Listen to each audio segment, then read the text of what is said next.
Genji encarava Altícia de longe, com a capa balançando ao vento e Pinocchio pairando logo atrás. Desde o primeiro instante, ele percebeu que havia algo diferente naquela mulher. A presença dela era muito mais pesada do que a dos outros elfos. Então Genji chegou à conclusão de que ela só poderia ser uma elfa superior. Altícia sorriu e perguntou se ele realmente sabia o que aquilo significava. Genji respondeu que sim, só que, obviamente, a explicação dele não poderia ser normal. Ele começou a interpretar a palavra superior de uma maneira completamente absurda, envolvendo força, poder e até um exemplo completamente desnecessário sobre alguém pisando nele com salto alto. Pinocchio imediatamente deixou claro que ninguém havia perguntado sobre os fetiches dele. E é justamente esse o problema de Genji. Ele consegue transformar praticamente qualquer conversa séria em alguma coisa completamente constrangedora. Altícia, percebendo que estava diante de um homem extremamente atrevido, estreitou os olhos. Ela então decidiu mostrar para Genji qual era o verdadeiro significado de estar diante de uma elfa superior. Seu cajado tremeu, uma enorme pressão mágica explodiu ao redor dela. O chão começou a tremer. Genji foi empurrado para trás e caiu de joelhos. Pinocchio também foi atingida pela pressão e acabou completamente amassada no chão, a coitada. E mesmo nessa situação, Genji ainda encontrou tempo para dizer que ela estava parecendo um pedaço de merda. E Pinocchio obviamente mandou ele cuidar da própria boca, basicamente dizendo, cala a porra da boca aí, ó. Mas havia uma coisa que surpreendeu a Altícia. Apesar da pressão esmagadora, Genji ainda conseguia permanecer de pé. Altícia ficou impressionada. Ela esperava que ele estivesse ajoelhado diante dela, mas Genji conseguiu resistir. E a justificativa dele? Segundo Genji, a força nas pernas de um homem gordo não deveria ser subestimada. Aí o elogio top pros obesos aí, ó. Mas a brincadeira acaba rapidamente quando Altícia aponta para Aesis e para as outras elfas. Ela queria saber por que um humano estava protegendo aquelas garotas. Então, Altícia revela aquilo que realmente pensa sobre as elfas negras. Para ela, os elfos negros são uma raça inferior, uma espécie que não conseguiu alcançar a nobreza dos elfos superiores. Ela dizia que permitiria que continuassem vivendo apenas por pena. E depois de descobrir que elas haviam sido levadas pelos orcs, Altícia acreditava que elas deveriam ser punidas por terem manchado o orgulho dos elfos. Genji escuta tudo em silêncio, então responde. Para ele, aquele tal orgulho nobre não passava de algo superficial, e foi aí que Altícia realmente se irritou. Genji então olha para Aesis. Ele lembra que ela se arriscou completamente sozinha para encontrar suas companheiras. Ela não sabia se voltaria viva, mesmo assim, foi até o território dos orcs, e para Genji, aquilo era coragem de verdade. Ele então declara que nunca conheceu uma elfa mais honrada do que a Aesis, e vai ainda mais longe. Segundo Genji, a Aesis era a elfa mais nobre, bela e grandiosa que ele já havia conhecido. A Aesis fica completamente vermelha. Pinocchio olha para Genji com aquela expressão de quem já sabe exatamente onde aquilo vai terminar. Altícia cruza os braços. Ela percebe que Genji não pretende recuar, então pergunta o que ele realmente quer que ela faça. Genji decide que os dois deveriam conversar em particular. E Altícia aceita, mas claramente não porque confia nele.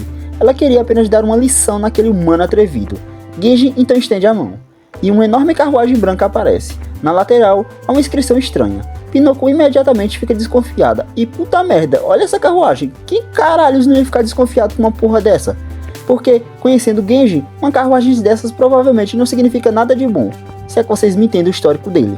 Genji explica que aquele será a sala de negociação. Por dentro, ela parece completamente vazia, então ele revela sua habilidade de barreira, espelho mágico. A habilidade cria uma espécie de espaço isolado. Quem está do lado de fora não consegue enxergar o interior, enquanto quem está do lado de dentro consegue observar tudo o que acontece do lado de fora. Puta merda, isso tá me parecendo aquelas salas de certos lugares aí que vocês sabem o que eu quero dizer. Além disso, o local é completamente à prova de som. Puta merda, agora que ficou parecido mesmo. E aparentemente nenhuma habilidade ou magia pode ser utilizada ali dentro. O detalhe curioso é que isso também afeta o próprio Genji. Segundo ele, né? Ele não poderia usar suas habilidades enquanto estivesse dentro da barreira. Então, ele simplesmente tira a própria armadura e deixa tudo do lado de fora. A Aesis observa aquilo com preocupação. Ela agradece a Genji por tudo o que ele já havia feito e pede que ele faça o possível para proteger o futuro das elfas negras.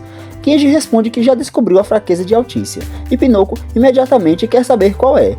Genji revela sua grande estratégia.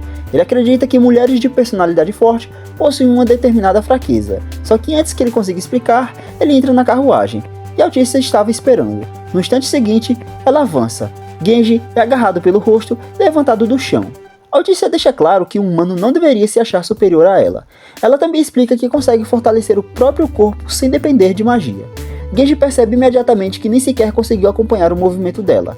Então, Altícia começa a ameaçá-lo. Como ele havia zombado dela desde o primeiro encontro, ela pretendia fazê-lo pagar. E chega a ameaçar suas próprias elfas como forma de punição. Só que Altícia não percebe uma coisa. Genji não precisava de força física para vencer aquela situação. De repente, ela é levantada pelos braços. Cordas aparecem e Altícia percebe que está completamente presa. E olha a forma como ela está presa. Meus amigos, vai começar os fetiches. Ela entra em pânico. Não entende o que aconteceu. Genji apenas observa com uma expressão séria e revela que utilizou uma habilidade capaz de parar o tempo. É o gordo roubado da porra.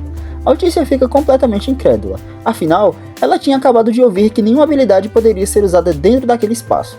E Genji explica que a restrição era verdadeira, mas só se aplicava a ela. Viu? Eu sabia, esse gordo safado enganou ela. Eu sabia que ele poderia usar a habilidade ali dentro. E é aí que Altícia percebe que havia sido enganada. Genji então explica outra coisa sobre sua habilidade de morte instantânea. Ela só poderia ser ativada em determinadas circunstâncias. Como aquilo não aconteceu, a habilidade não funcionou. Altícia chama Genji de covarde. E isso é o suficiente para irritá-lo. Genji responde que ela não tem o direito de chamá-lo de covarde depois de entrar naquela conversa sem sequer ter a intenção de negociar. Altícia então parte para os insultos, e Genji, como sempre, não consegue simplesmente ignorar. A discussão fica cada vez mais ridícula. Ele começa a provocar Altícia usando a própria situação para deixá-la ainda mais constrangida. Ela tenta manter a postura de grande líder élfica, mas claramente começa a perder a compostura. E Genji percebe rapidamente. Ele comenta que as orelhas delas estão ficando vermelhas. A Altícia, esconde a vergonha. Genji então provoca ainda mais, observando que aquela reação não combina muito com a imagem de uma poderosa alta elfa. Altícia permanece determinada a não ceder. Mesmo completamente presa e envergonhada, ela insiste que não vai se render. Ai, meus amigos, como é que eu posso falar para vocês? A partir daqui, preparem-se. Vai ser um rentão puro, viu?